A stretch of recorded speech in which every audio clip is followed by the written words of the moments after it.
Hey Kevin, how you doing? Doing well, Nick. How about you? Yeah, not bad. So we're here on the Soma booth. All the kids are here. We've seen most of these actually before, but the Enner, I'm told by your team, is actually sort of receiving quite a lot of interest at the moment, and I don't think we've done anything on it before. What's it? It has picked up a lot recently, and I think we've really ramped up production on these. Also, they were kind of hard to get. Now everyone should be able to get their hands on them. It looks kind of psychedelic, if you don't mind me saying so. It definitely is. It excels at noise, although you can do melodic performances with it also. So what's at its heart? I mean, has it got? Does it share any heritage with the Terra?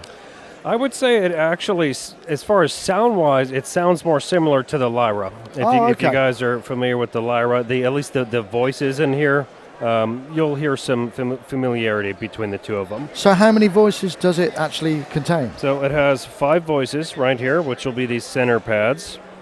And you can actually grab the same signal from the knobs, so it makes it easier to tune. So let's say I wanted to tune this first voice here. I can either grab it from this pad here, or I can grab straight from the knob to make it easier to tune. So we have 5 voices here, and then we have a pulse output section here. Should be able to hear.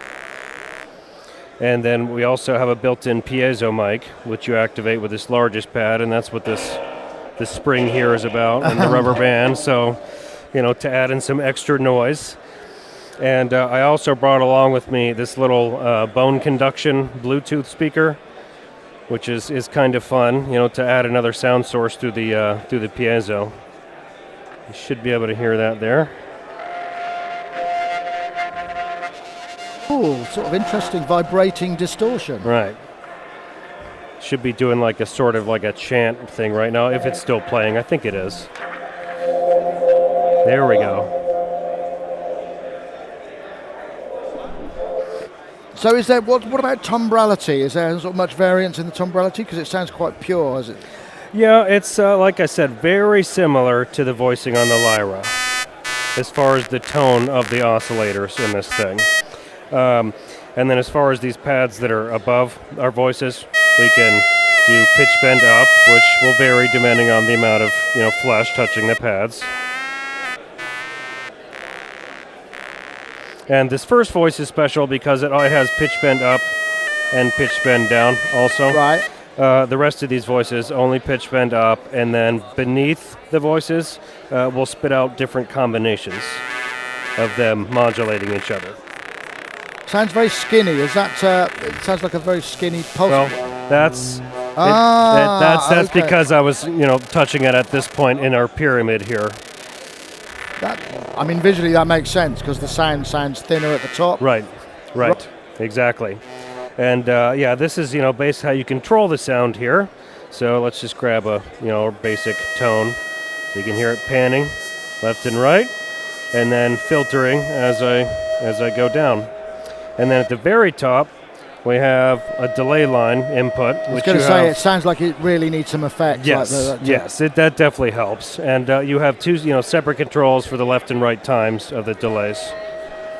You can have one set really super short, and these 2 pads here will add feedback, which we have control over also. And then the last function that I don't think I've mentioned yet, the bizarre control, will add a sort of pseudo-random modulation to the delay lines. Yes, it's super, super fun device. Really interesting. I'm surprised that the noise crowd especially isn't just all over this thing. Yeah, it reminds me of that early undiscovered psychedelic album from the band that's now world famous as a product. If you see what I mean. It's got that kind of vibe. It's like, it's early throbbing gristle or something like that. And another thing I should maybe mention, this is super fun with it. Noise crowd, pay attention here.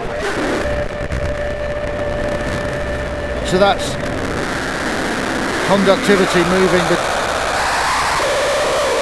It's just a nice way to get kind of randomness out of it.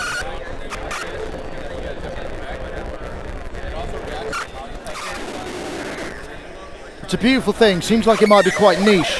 It is. Well, I mean, you know, and I unfortunately, someone is using the Lyra right now, which I have patched into the external input.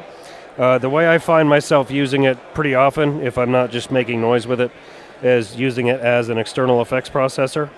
You can just run whatever you want into this pad right here, and then you can pan it around, run it through the delay lines as you like. Okay, that sounds like a good, That's a really nice way to use it also. So you're selling these in the US.